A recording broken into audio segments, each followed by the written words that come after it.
Hello and welcome to my 2016 Backlash review, taken from last night's Backlash event, obviously, in Richmond, Virginia, featuring the SmackDown brand. So basically, overall, having watched it all the way through until about, I think it was about just after half 3 in the morning, it was really good. It showed that even after a brand extension, with the depth, even with the SmackDown roster being so, let's say, showing to have less depth from that of the Raw roster, it worked. So for me, the matches that stood out were the women's title match, obviously, and the main event. In the main event, AJ versus Dean for the title. So we started on the kickoff show with the announcement of Apollo Crews against Baron Corbin, which on paper you look at it, you think, okay, it's another pre-show match. Just gonna hold over so that we're covering the whole hour, and the fans aren't going to be into it. Well, that was complete crap, because as it turns out, the fans were into the match. Baron Corbin won, but again, I've said it on Twitter before. Apollo Crews is unquestionably one of the brightest stars in WWE, along with Baron himself. But Apollo showed more again last night than you would have expected him to if we hadn't gone into brand extension. So Baron Corbin's finisher is probably the most amazingly brilliant thing I've seen, because it's designed to make it look like it's going to cause a lot of damage, but it's so effective. So you've got to give props to them for coming up with that for him. And Baron Corbin's character development, still not convinced by it. I don't like his character development. I don't actually like him. I don't actually think anybody likes him as a person. I think he's just so introverted that he can't express himself fully when he's trying to do interviews. But his in-ring work speaks for itself. So, just clarify, in these reviews, I'm going to give the matches marks out of 5. So for the pre-show match, Apollo Crews and Baron Corbin, I'm going to give it 3.5 out of 5. Delivered, it was good, had the fans invested, so that was how we started. We got into the main broadcast then of the pay-per-view. Obviously, the commentators were Mauro Ranallo, JBL, who is still god-awful and should really be fired because his commentary is pretty bad, and David Otunga, who, since going on to commentary, and this might sound ridiculous because I might be the only one who thinks that, I think he's better than JBL. Just stating a personal opinion. So the show started with with Daniel Bryan and Shane McMahon in the ring talking about Backlash, how they've gotten to this point, yada yada yada. They went on and they went on and they went on, and then they got into the first match of the night, which was the Women's Elimination 6-Pack Challenge for the first ever SmackDown Women's Champion. Could have worded that better, but it's a tongue twister, but still. So, as I said, this was one of the standout matches of the night for me, because every single one of the women in that match were amazing. They showed true talent, and despite the fact that you've got Charlotte, Sasha, and now Bayley on Raw, the women in this, Natalya, Naomi, Alexa Bliss, Carmella, and Nikki Bella, and Becky, obviously, they prove that they are as good as the women on Raw. So I was really impressed with Alexa Bliss, as I think most people were on social media after the match. When I was looking through, they were all relatively impressed with her, because she's, even though she's so young, she is probably one of the most talented young wrestlers across the board on the main roster at the moment. So she was really impressive. Carmella, again, as I've pointed this out, I'm an advocate for Carmella. She's improved since she first appeared in NXT and didn't wrestle, but her in-ring work has gotten so much better. And that's down to the fact that they've got Sarah Del Rey and Sarita working as trainers down in NXT and at the Performance Center. So by the time she got onto the main roster, you would have thought, okay, she's not going to be that good, but she is. And she was one of the final two, along with Becky Lynch. Naomi, athletically, probably the best athlete on the roster. I'm not retracting that under any circumstances because I'm right. I know I'm right. Natalya, experience counts for a lot, but she's sort of got to do her job, and that a job to put the younger talent over, which is kind of what she did last night. But I'm still not 100% sure she should be in those type of situations going for a title. But we'll see. Becky Lynch is the... I'm going to make an even bolder statement than the one I made before. Becky Lynch is probably the best submissions wrestler on the roster. Simple fact. Because she can catch you in any scenario and get you into that armbar, which is sort of designed to look really painful. And I can guarantee if you put somebody in that type of armbar in real life and forget that you can't really wrench, you're going to break somebody's arm. So she did really well. Nikki Bella is unquestionably the strongest, the strongest competitor from the on the female side of the roster to date. She's the most accomplished. She was the longest reigning Divas champion of all time, and there was a reason for that, because she improved week after week, month after month, year after year. When they went away and came back, they showed they'd improved again. So there is a reason she is the greatest female performer we've had since, I'd say, Trish and Lita. So the match in itself, really fast-paced, action everywhere. Order of elimination, not important. All people need to realize is that when it again comes down to it, the standouts, all 6 of them stood out, but the standouts were Alexa, Carmella, and obviously Becky Lynch, who went on to win by making Carmella tap out. They went, and what they did quite well at the end of this, I'll mention this now because it will come across, if you haven't seen it yet and you look at it, it comes across as if they're going to be going with Carmella. They basically wanted people to believe that, and then when Becky Lynch won it, it gave it a much more real feeling that she wasn't expecting to actually win the match, when she obviously knew going in she was going to win. But that's just semantics. But I'm absolutely amazed. I was over the initially. I was a little bit annoyed that they put the belt on Becky, but I've had a few hours to think it through, and it was the right call. She deserves it. She's worked her butt off all over the world, and over in the UK, here, Japan, on the independents in America. She took a gap off at one point as well because she didn't think wrestling was for her, because she had an injury to her eye, a cut over her eye, which led to headaches, blurred vision, and a buzzing in her ear. She'd never won a title up until last night. So you've got to give it to Becky Lynch. She deserved it, and it showed last night in her performance. She other than Alexa, blew me away because she was that good.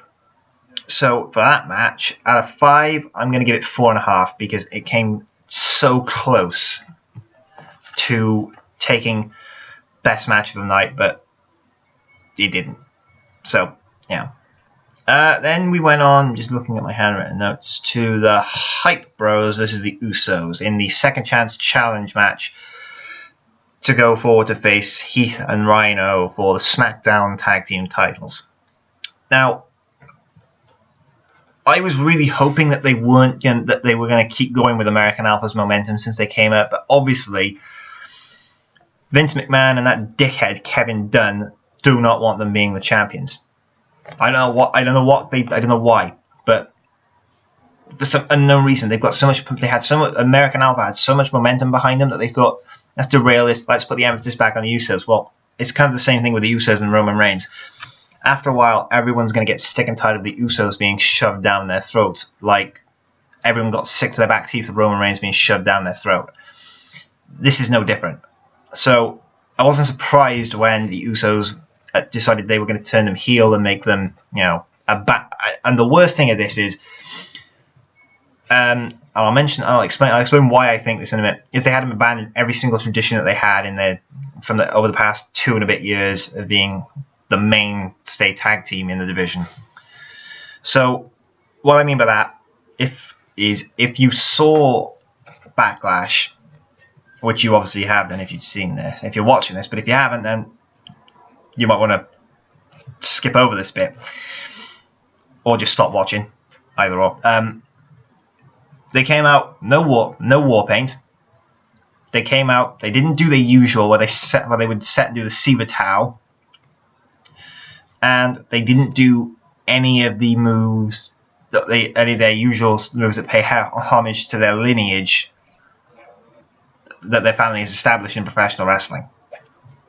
So what WWE have done is WWE have gone, right, we're sick of you two. We're going to put you so far back and make you heel, put you as heels, but we want you to abandon all your tradition.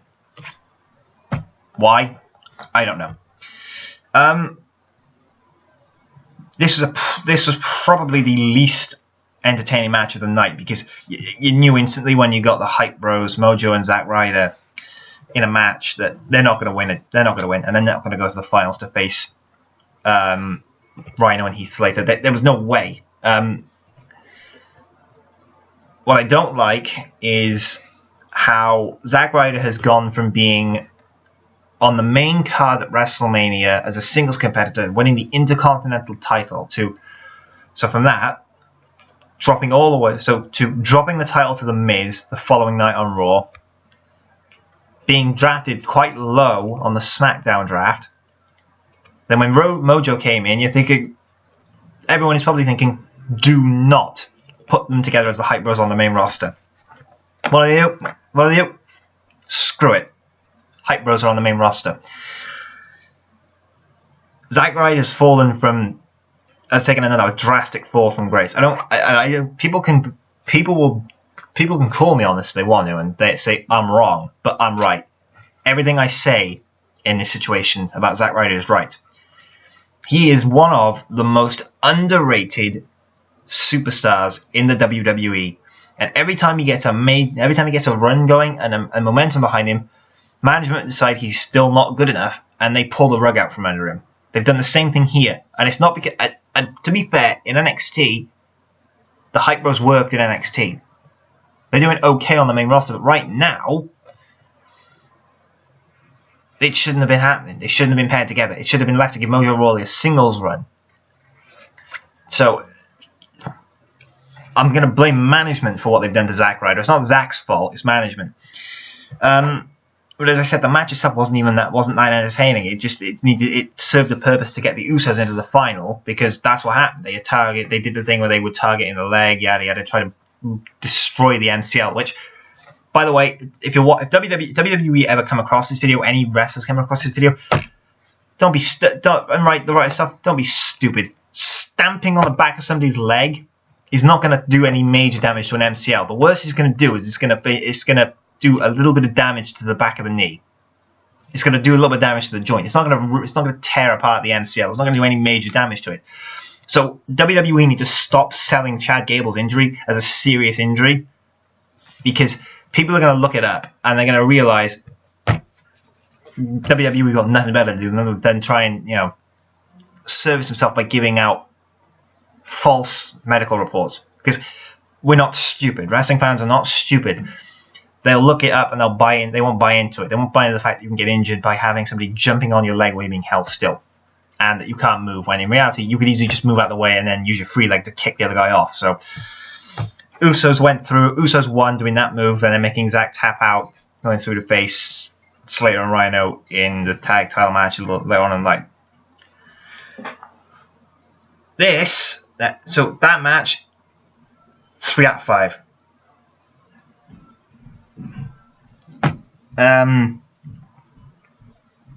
Miz and Ziggler for the Intercontinental titles next. I'm laughing because I can't stand the Miz. I think he needs to be let go from his contract now. I think his gimmick is too far gone. This whole thing with him trying to, push Daniel Bryan and all this stuff, it's gone too far. It's gone way too far. Dolph Ziggler is in a similar boat. He keeps getting the big matches, but every time he has them, they make him lose to make him look worse than he is. So they're burying Dolph Ziggler again, and yet they're keeping the emphasis on the Miz, thinking he's the best thing to happen to SmackDown since sliced bread, which is bullcrap. I'm also calling bullcrap on them bringing back Maurice as a manager. You have is the deal. Maurice. If you don't know who Maurice is, if you've only just started watching wrestling in the past 3 and a bit years, you won't know who Maurice is. Maurice was one of the most unique, at the time, divas, because when she first started, she only spoke French, which was really, really weird because you couldn't understand, because on the SmackDown promos when she debuted, you couldn't understand a word she was saying, and they wouldn't even put a translation up on the bottom. But by the time she got into the in-ring side of things, she was really, really talented. So when she came back, the assumption had been from fans that, oh, okay, she's going to wrestle again. No, she's been relegated to the role of manager and wife. She's a wrestler. Why is she not competing? So the match was really, really good. And I say really good because it was. There was a lot of... They played out a story of high drama and the fact that Dolph was desperate to prove he could win the match. Until they botched it and went for the botch finish, which was having Maurice spray whatever the hell was in that bottle in Dolph's eyes, which was probably just water. And they went for the interference finish and a roll-up. And that was it. So it went from a really good match to... to the bog standard match with the bog standard Miz match with his wife at ringside, where the Miz wins by interference. In my view, if they really wanted to go do something different, they should have had the Miz. So if they wanted to go really different, at the end of the match, Daniel Bryan should have stripped the Miz of the Intercontinental title there and then for his wife interfering. But they weren't going to do that because they want the Miz to hold that title for a very long time, and I'm getting really pissed off with it. Miz is not Intercontinental Championship material. He's not as good as some of the greats that have held that belt, and I specifically am going to use this guy as a point of reference for this. He is not the British freaking Bulldog. At a 5-3 again, it would have been I would have given it 3.5, but the ending, the finish, the end ruined it for me. Right, so the next match should have been Randy Orton versus Bray Wyatt. So before the pay-per-view, I think it was Dave Meltzer had come out with that Randy Orton had not been medically cleared to compete at Backlash.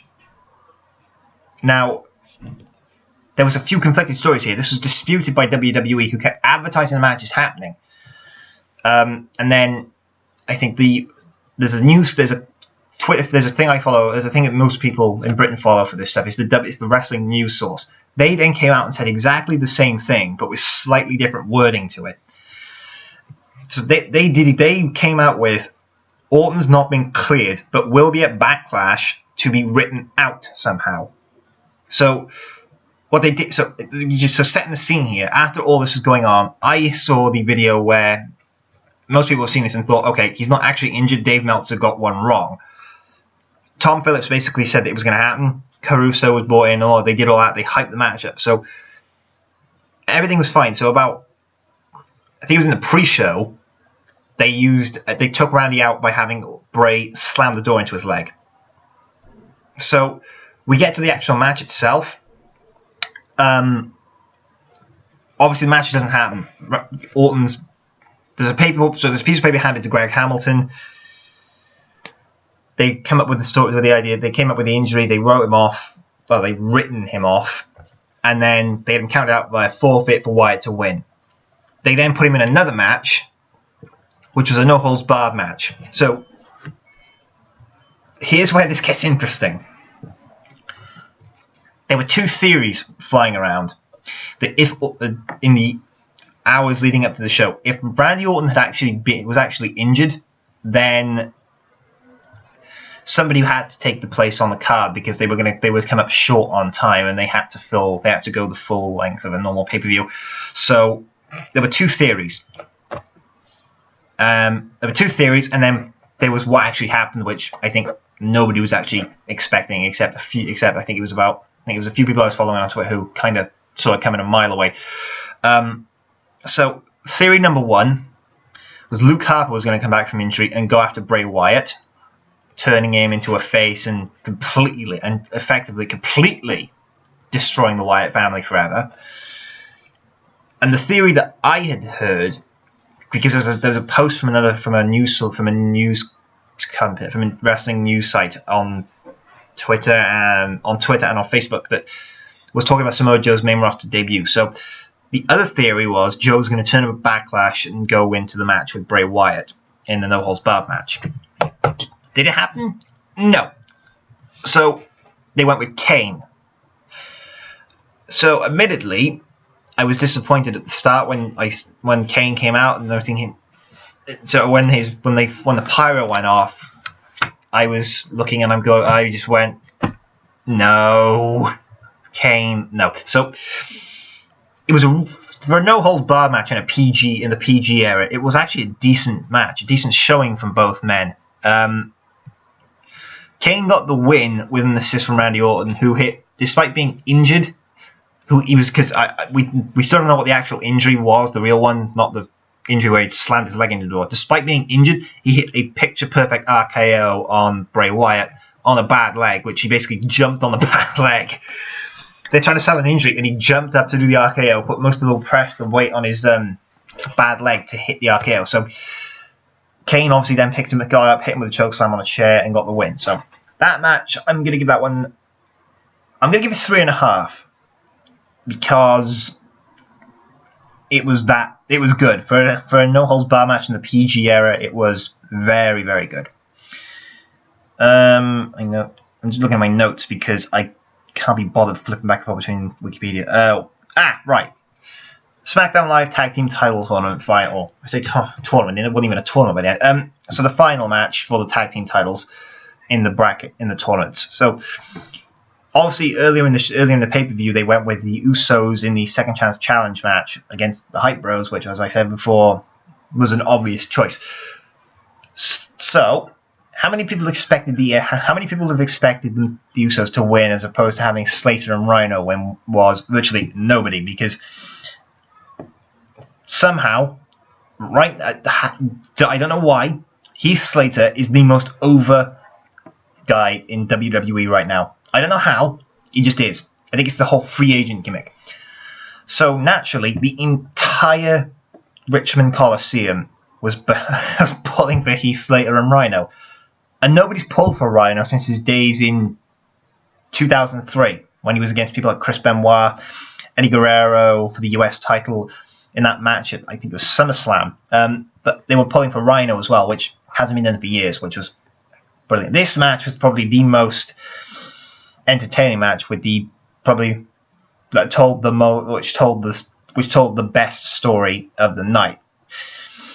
They kept referencing Heath Slater's 7 children, which, by the way, in reality, if you know anything about it, I think he's only got 3, and they were referencing that and his wife Beulah, and they kept going on about wanting to get a double wide trailer as opposed to a single trailer. I can't remember what it was, and an above ground swimming pool, which I was laughing at. And when they did the Q&A on the pre-show, and they were coming up with tag team names, the name that caught my attention was Beauty and the Man Beast. I found myself laughing uncontrollably at that. Anyway, so as expected, the Usos were dominant early on. They kept Heath Slater isolated from Rhino until everyone suddenly realized, right, when they were setting up for the finish, the Rhino. So Heath clobbered. And this is still the problem. I still don't know which Uso's which. Without the face paint on, it's even worse. They clobbered one of them, the one wearing the shirt in that match, took him down with the right hand. With the referee distracted dealing with that, they had Rhino come in, hit the gore, and then Heath Slater rolled himself over, got the pin. And the second that Dan Engler counted 3, you could hear the entire building erupt, as if to think it was almost like Heath Slater just won the actual world championship, which I never expected. So again, Heath Slater is the most over guy in the WWE right now, and that was, for me, the most entertaining match tonight. So I'm going to give that one another 3.5 star, another 3.5 out of 5. And the main event, as I said at the very beginning, for me, this stole the show in terms of its storytelling. And I said it earlier. Heath and Rhino's match told a major story. This was even better because they've been building to AJ Styles trying to get a shot at the title from the moment he walked in. So they wanted to go down the road of AJ Styles being a #1 contender for the championship from the moment he got in. And when he finally got here, he had 2 chances, and they kept it with Roman Reigns, which is what everyone hates about Roman Reigns, is the fact that even he was facing a better wrestler than him in AJ, they still decided to keep the belt on Roman when he's not as good as AJ Styles. Don't know why, but that's just that. So there was a lot in this match, and it was really difficult for me to keep up with it. And I'm going to say this: Mauro Ranallo's commentary sold me on the match. He was keeping everything flowing. He kept the commentary flowing. He kept everything running, and to a point where there was just some of these brilliant spots where they were in the crowd, and then the count. Then he kept missing the count, and then AJ. I think they mentioned it early on. They mentioned about AJ Styles going to Japan, and in his first official match in Japan, when he faced Okada, he won the IWGP World Heavyweight Championship, and he went on to win it again. So he became a 2-time champion. So this is the interesting thing. To my knowledge, no one has actually gone to no one who's been in TNA, New Japan, Ring of Honor, or other promotions have won the world title, having won the IWGP World Heavyweight Championship, the Ring of Honor World Championship, the TNA World Championship, the TNA X Division, Tag Team, and Legends Championship, and then gone to win the WWE World Championship. It seemed highly unlikely when we started the show, when Backlash started, as it went on, it seemed highly unlikely that AJ was going to be given that honor of being the first guy to go and do it. But soon, as the end kept creeping in, as the end crept in, you could see where they were going with it. They were positioning AJ to get the win.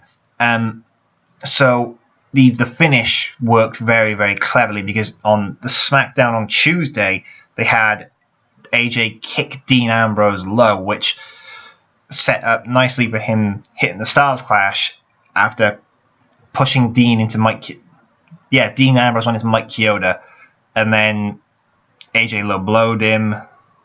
Obviously, Dean Ambrose not the referee, and then hit the Styles Clash, which I will say this: when he hit the Styles Clash, he was going the wrong way.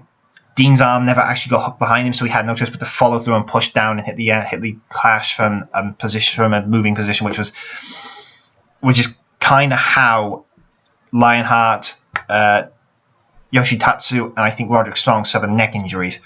Except maybe not Lionheart, but I know the other two definitively, because they were from a moving position and it was slightly out of position. So, and he won the match.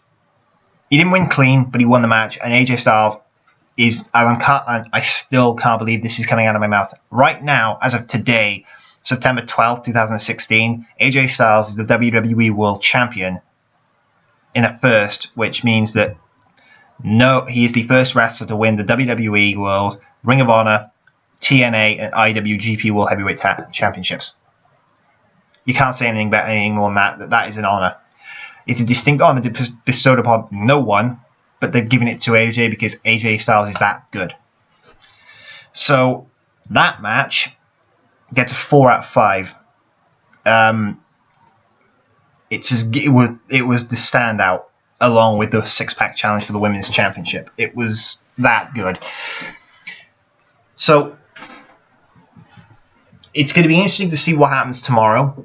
What they set up for No Mercy, because they've got to start putting the wheels in motion now for No Mercy. They've got no choice.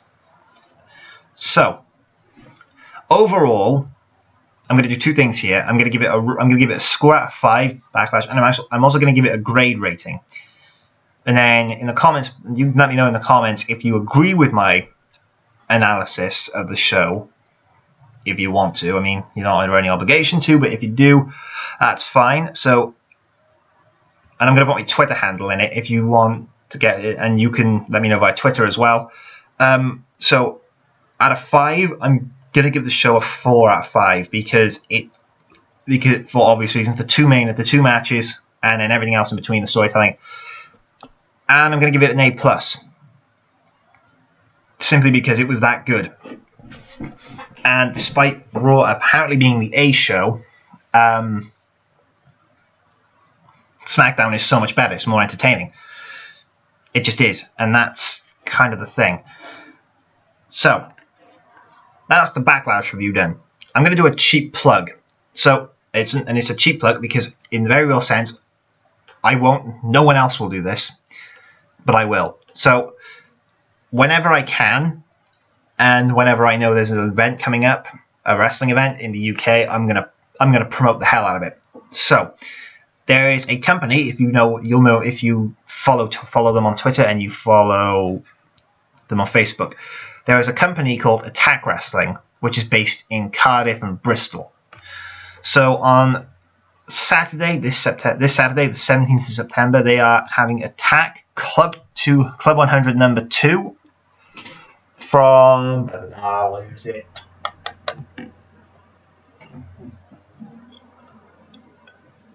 I can't remember. It's got a name. It is from. Here we go. It's Spiritual Home, as they call it. It's from the Catay's Community Centre in Cardiff.